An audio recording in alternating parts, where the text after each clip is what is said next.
Amerika Serikat yang mengerahkan 8 kapal perang dan 4.000 tentara ke wilayah sekitar Venezuela. Namun Presiden Venezuela, Nicolas Maduro, menanggapi langkah tersebut dengan tegas. Ia menyatakan bahwa Amerika Serikat tidak akan mampu menginvasi negaranya, meskipun dengan kekuatan militer sebesar itu.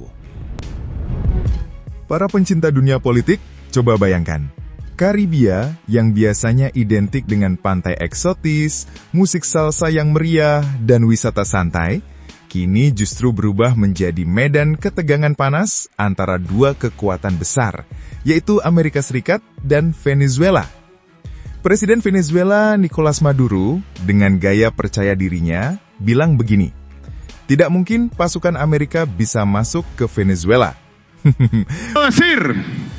Luego de 20 días continuos de anuncios, amenazas, guerra psicológica, luego de 20 días de asedio contra la nación venezolana, hoy estamos más fuertes que ayer. Hoy estamos más preparados para defender la paz, la soberanía y la integridad territorial que ayer.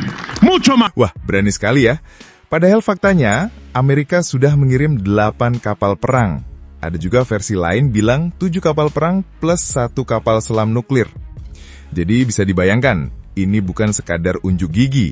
Ini unjuk gigi pakai kawat gigi nuklir. Nah, alasan resmi Amerika katanya sih operasi anti narkoba. Tapi cara operasinya agak gimana ya? Biasanya kalau kita mau nangkap pengedar narkoba, cukup pakai polisi, razia, atau operasi rahasia. Tapi ini Amerika bawa kapal perang, ribuan tentara, bahkan kapal selam nuklir. Jadi kayak mau nangkap bandar narkoba tapi bawa seluruh Avengers. Maduro nggak tinggal diam. Venezuela langsung kirim kapal perang juga, drone patroli, bahkan merekrut ribuan milisi. Jadi kalau Amerika bilang, kami datang untuk operasi narkoba, Venezuela jawab, silahkan coba, tapi jangan salah masuk pintu rumah kami. Nah, yang bikin tambah panas, ada tuduhan serius. Amerika menuduh Maduro ini bukan sekadar presiden, tapi pemimpin kartel narkoba internasional, namanya Kartel de los Soles. Bahkan Washington sampai ngasih hadiah USD 50 juta dolar, atau setara 822 miliar rupiah, bagi siapapun yang bisa menangkap Maduro. Nah, coba bayangin, uang segitu kalau dibagi-bagi, mungkin satu stadion penuh orang langsung jadi bounty hunter. Tapi Maduro tentu saja menolak tuduhan itu.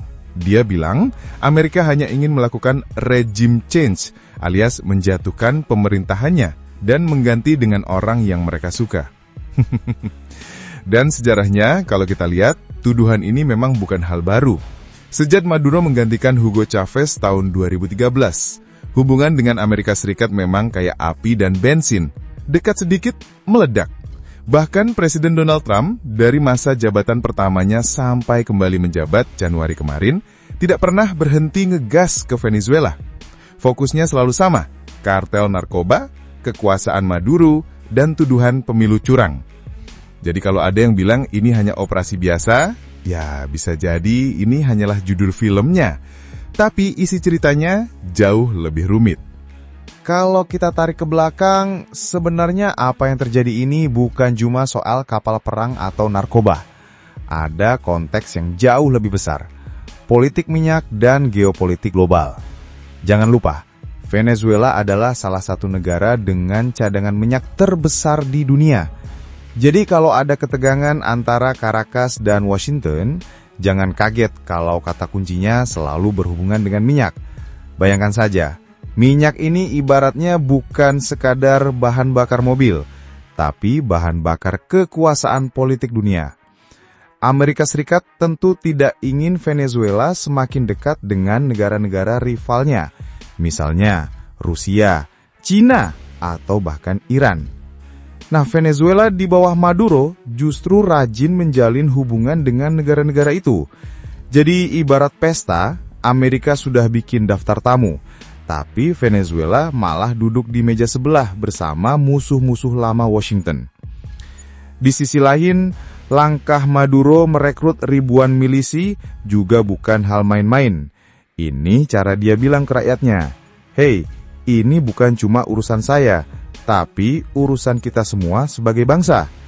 Dan kalau diperhatikan, gaya komunikasi Maduro ini mirip-mirip dengan pendahulunya, Hugo Chavez.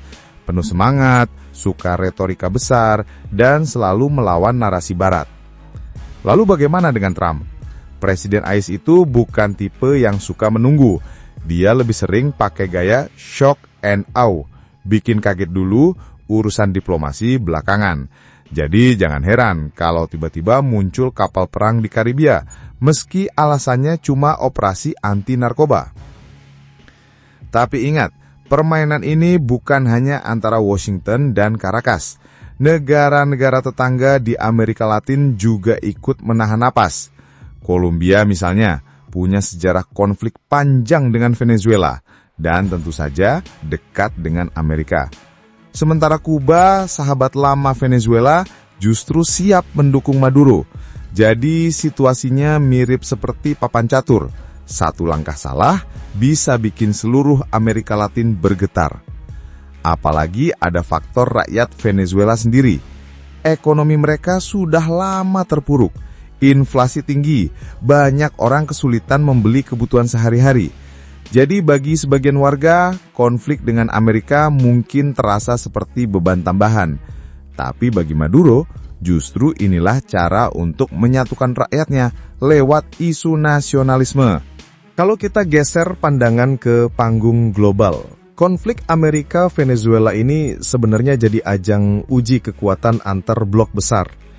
Rusia misalnya sudah lama mendukung Venezuela, bukan cuma lewat retorika politik, tapi juga dengan senjata dan teknologi militer. Jadi kalau Amerika datang dengan kapal perang, Venezuela bisa bilang, tenang, di belakang saya ada Rusia. Cina pun tidak ketinggalan. Negeri tirai bambu ini punya kepentingan ekonomi besar di Venezuela, terutama di sektor minyak. Jadi kalau Amerika menekan Caracas, secara tidak langsung, itu juga bisa mengganggu investasi Cina. Ibaratnya, Amerika dan Venezuela sedang adu mulut di ruang tamu, tapi Cina duduk di dapur sambil bilang, hati-hati ya, itu kompor saya. Lalu ada Iran, yang juga punya hubungan baik dengan Venezuela. Buat Iran, ini kesempatan emas. Kalau Amerika sibuk di Karibia, maka tekanan ke Timur Tengah bisa sedikit berkurang. Jadi dari jauh, Iran mungkin tepuk tangan sambil bilang, mantap Maduro, bikin mereka repot. Sementara itu, PBB, ya biasanya akan muncul dengan pernyataan standar, menyerukan perdamaian, dialog, dan menghormati kedaulatan negara. Tapi masalahnya, di balik meja PBB itu sendiri, ada Amerika, Rusia, dan Cina yang sering saling veto. Jadi, sidang bisa terasa seperti sinetron politik. Banyak adegan debat, tapi endingnya jarang berubah. TV. Nah, di dalam negeri Amerika sendiri, langkah Trump ini juga punya dimensi politik. Ingat, tuduhan terhadap Maduro bukan hanya soal kekuasaan, tapi juga soal narkoba. Dengan menampilkan diri sebagai presiden yang keras terhadap kartel, Trump bisa memperkuat citranya di mata publik domestik. Apalagi isu narkoba di Amerika itu sensitif banget. Masyarakatnya benar-benar khawatir soal peredaran obat terlarang. Bagi Maduro, tuduhan itu dianggap bagian dari kampanye kotor. Dia balik menuduh Amerika munafik. Karena menurutnya, kalau narkoba memang jadi alasan utama, kenapa harus pakai kapal selam nuklir? Bukannya malah bikin situasi tambah panas, bukan tambah aman. Jadi, semakin kita lihat ke dalam, konflik ini bukan sekadar soal kapal perang di Karibia. Ini adalah kombinasi dari minyak, narkoba, politik dalam negeri Amerika, dukungan negara sahabat, sampai harga diri nasional Venezuela. Thanks banget buat yang udah nonton sampai habis. Kalau suka, ya di like aja. Kalau merasa cocok, langsung subscribe.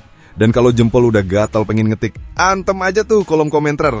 Mau debat? Boleh. Mau bercanda? Gas. Yang penting sopan.